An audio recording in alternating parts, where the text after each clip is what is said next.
Hi everybody, this is Tom Baxter from Betta Fish News.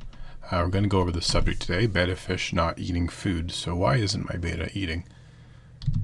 From time to time we get a lot of questions and answers from our viewers. One of the biggest questions we get is, why isn't my betta eating, or why doesn't my betta want to eat? So let's check it out and see what we can find out.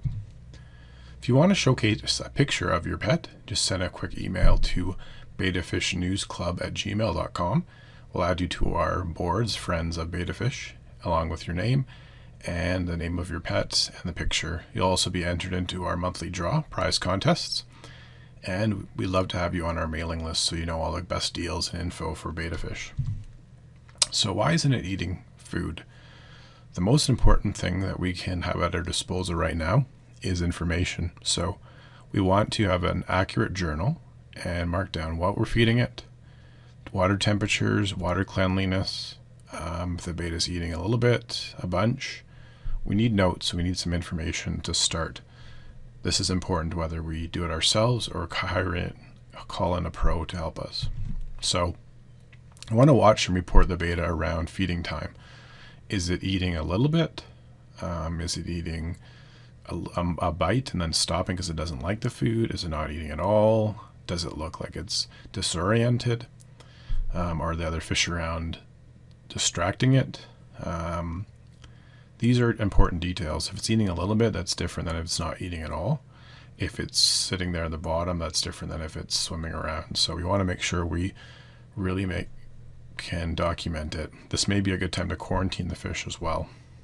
So if it's a new betta fish, this is even trickier because we don't know what we don't know. The first 48 hours are important when we put a new fish or any fish in a tank. Is it just being stressed out by its tank mates?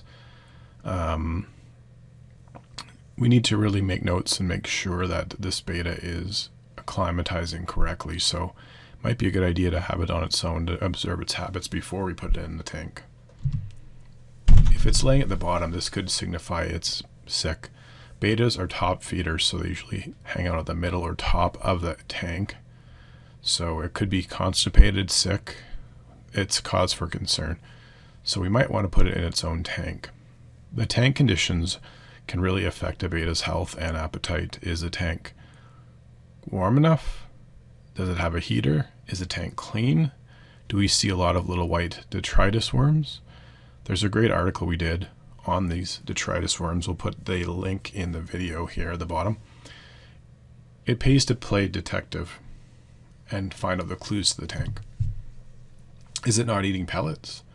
Sometimes we might change it up to a new brand of pellets or flakes. A key tip is to maybe take some of the pellets, put them in water taken from the tank, and soften them up so that it is a little bit more palatable to the betta. Sometimes it may be bloated or constipated.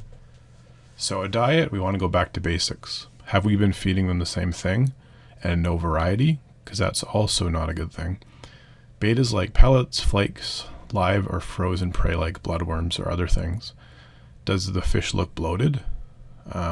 Usually what people do to prevent this is to not feed them every day of the week. Take one day off per week so that it can flush their system out. They may just be confused. We can tell if this is the case if they're swimming on the sides of the glass, called glass surfing. Are they swimming in weird patterns? Are they lethargic? Or do they seem like they don't know what's going on? Is there too much light in the tank? Is it too dark? Is there no places for them to hide? They do like to have some shelter and hiding places. Is the water too cold? The perfect temperature is 75 to 80 degrees Fahrenheit, so they are tropical fish hailing from Thailand. If the water's too cold, it actually could make them sick or more prone to getting sick. Along with cold water, if the water changes too much, so let's say we did a water change and the water temperatures weren't the same, it could actually shock them and they could get sick from it.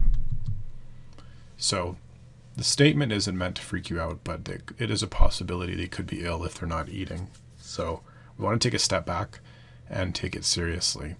Has the betta been swimming, resting and sleeping? Is the water dirty, too cold? Have we changed the diet too much? Is it something they don't want to eat? We might want to get more help at this point and get a second opinion. It's important to call in the pros, like a vet, who can give us ideas to save the life of our fish. It may cost a little bit, but it is important to get a second opinion if we can't or don't want to handle it ourselves, or we are out of ideas. So that's it for this quick video. We hope you enjoyed it. We need to not panic, but make sure we document, make sure we go down to basics: water temperature, water health, food, tank mates, lighting, plants. Keep it basic, keep the water tight and the diet right, and you'll have a healthy fish. So thank you for watching. Please visit www.betanewfishnews.club for all the latest giveaways, goodies, and please email us your pet name and photo, and we'll see you next time. Thanks.